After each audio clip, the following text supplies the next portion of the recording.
رشید نے اسے گھسیٹا اور پھر تھوڑی سی جگہ کسی نوکیلے پتھر سے کھود کر اس میں تعویذ دبایا اور باہر آ گئے۔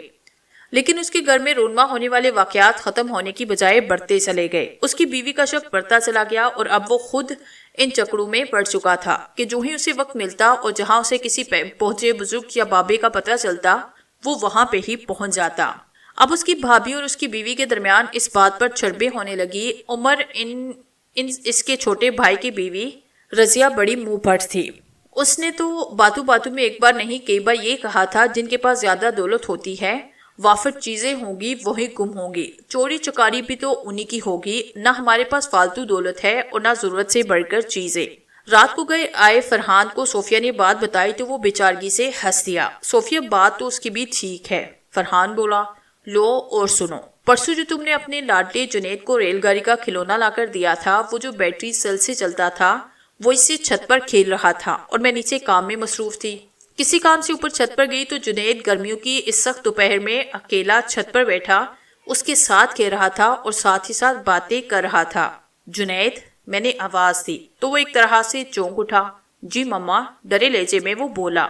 کس سے باتیں کر رہے ہو اور کس کے ساتھ کھیل رہے ہو؟ وہ میں اپنے دوست کے ساتھ۔ کہاں ہے؟ مجھے تو یہاں تمہارے علاوہ کوئی نظر نہیں آ رہا۔ وہ تو بیٹھا ہے میرے ساتھ، جنید نے اشارہ کیا اور پھر بڑبڑایا۔ اچھا ماما، ہمیں پریشان نہ کرو ورنہ میرا دوست بھاگ جائے گا اور پھر میں کس کے ساتھ کھیلوں گا؟ جنید نے بڑے وسوخ سے جواب دیا۔ دماغ خراب ہو گیا ہے تمہارا؟ میں نے تلخی سے ڈرے انداز میں کہا۔ اچھا دوست، کل ملیں گے، اوکے بائے۔ یہ کہہ کر جنید نے الوداعی انداز میں ہاتھ کا اشارہ دیا اور میرے ساتھ نیچے آیا۔ اور وہ تمہارا کھلونا کدھر ہے؟ میں نے اسے زبردستی کھینچتے ہوئے پوچھا۔ وہ تو میں نے اپنے دوست کو دے دیا ہے، جنید نے اطمینان سے جواب دیا۔ اس کے ہاتھ واقعی خالی تھے اور کھلونا بھی کہیں موجود نہ تھا۔ فرحان، خدا کے لیے کچھ کرو ورنہ ہم تباہ و برباد ہو جائیں گے، صوفیہ نے روتے ہوئے کہا۔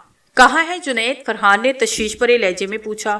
سو چکا ہے فرحان، میں بہت پریشان ہوں، خدا کے لیے کچھ تو کرو۔ بڑی عجیب بات ہے، کہیں یہ ساری شرارتیں وہی لوگ تو نہیں کرتے جن کا الزام ہم دوسروں پر لگاتے ہیں؟ فرحان نے کچھ سوچتے ہوئے کہا۔ میں نہیں جانتی مگر مجھے جنید کی طرف سے بڑی فکر ہے، صوفیہ نے فکرمند لہجے میں بتایا۔ یہ اس کے لیے ایک نئی بات ہے، ساری رات وہ سوچتا رہا کہ اب پانی سر سے گزر چکا ہے، اس کے تدارات کے لیے کچھ نہ کچھ کرنا بہت ضروری تھا۔ اگلے روز اتوار تھا، اس لیے اسے آفس سے چھٹی تھی۔ اس نے جنید کو بلا کر پوچھا۔ جنید نے اسے اس کی بات کی تصدیق کی کہ وہ بنجیل نامی جن کے ساتھ کھیلتا ہے۔ مگر تمہاری اس کے ساتھ کہاں دوستی ہوئی؟ فرحان نے حیرانی سے پوچھا۔ پپا، میں اور میرے دوست اکثر سکول کے لان میں لگے درختوں کے قریب خالی پیریڈ میں کھیلتے ہیں۔ ایک دن اتفاق سے کوئی دوست ادھر نہیں آیا تو میں اکیلا ان درختوں کے پاس پہنچا۔ پہلے تو وہ جگہ خالی تھی مگر اچانک وہاں میرا ہم عمر ایک اور لڑکا مجھے نظر آیا۔ میں نے سمجھا قریبی آبادی کا کوئی لڑکا ہوگا۔ وہ میرے قریب آ کر بولا، دوستی کرو گے؟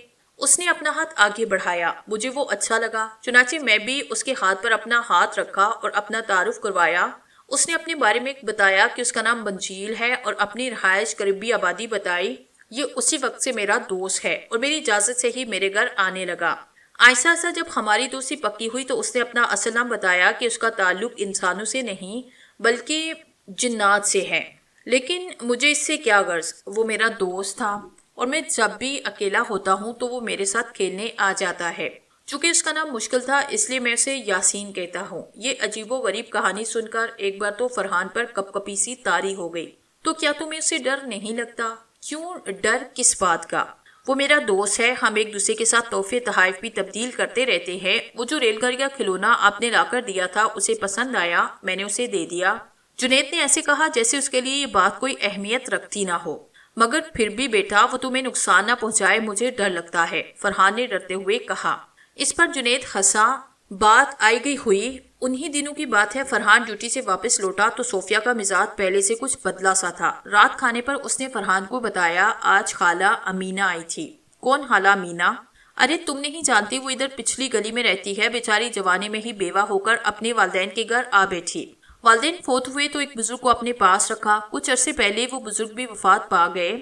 محلے کی بچیوں کو قرآن پڑھاتی ہے، آج وہ آئی تو آتے ہی حیرانی سے کہنے لگی، ارے بیٹی اپنے گھر کی طرف دھیان دو۔ خالہ کیا بات ہوئی؟ گھر گریسی تو مجھے لے بیٹھی ہے اور تم کہہ رہی ہو گھر کی طرف دھیان دوں۔ میں نے حیرانی سے کہا تو وہ ہنس کر بولی، ارے نہیں، میں یہ نہیں کہتی، میرا مطلب ہے کچھ اور ہے تمہارے گھر میں۔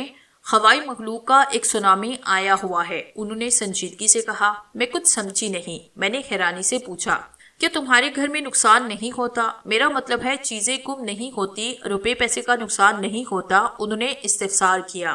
بہت ہوتا ہے، بہت زیادہ ہوتا ہے۔ میں ان کی باتوں میں دلچسپی لی۔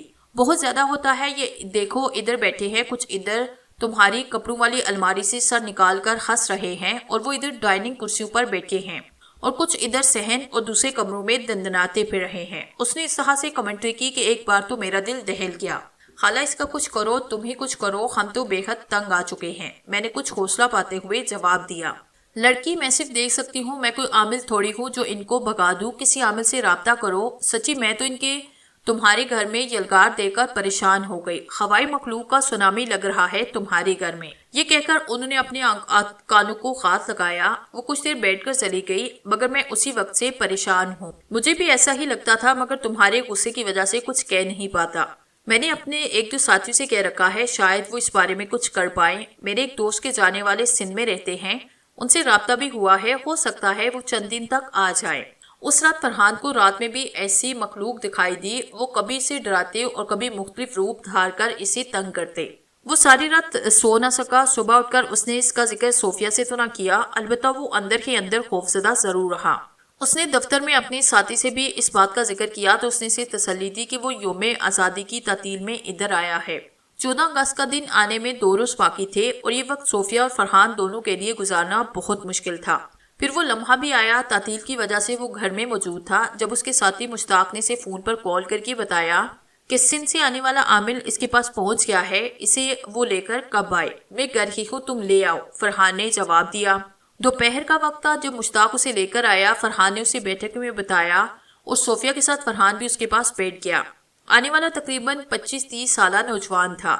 یہ مزمل ہیں، سندھ میں رہتے ہیں، انہیں میں نے تمہارے گھر کے سارے حالات بتائے، مشتاق نے تمہید باندھی۔ کب سے یہ سلسلہ چل رہا ہے؟ مزمل نے پوچھا۔ کئی ماہ سے، بہت سے لوگوں کو دکھایا، مگر مرض بڑھتا گیا، جوجو دوا کی، اس کے مصداق افاقہ نہ ہوا، فرحان نے رک رک کر بتایا۔ اصل میں میرا علم اس کی رکاوٹ ضرور کر دے گا، مگر میرے ساتھ المیہ یہ ہے کہ میں اس مخلوق کو اپنی آنکھوں سے دیکھ نہیں سکتا۔ اس کے لیے مجھے ایک ایسے شخص یا بچے کی ضرورت ہوگی جو حاضرات میں میری مدد کر سکے۔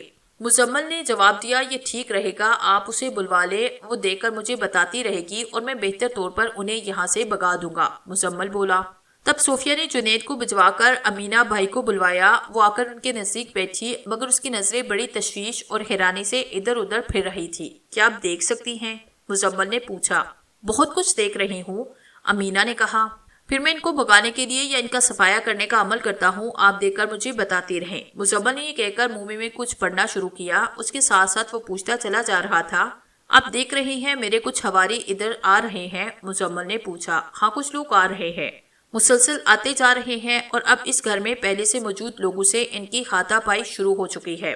ایسے لگ رہا ہے جیسے اس بھیانک کھیل پر امینہ رواں تبصرہ کر رہی ہو۔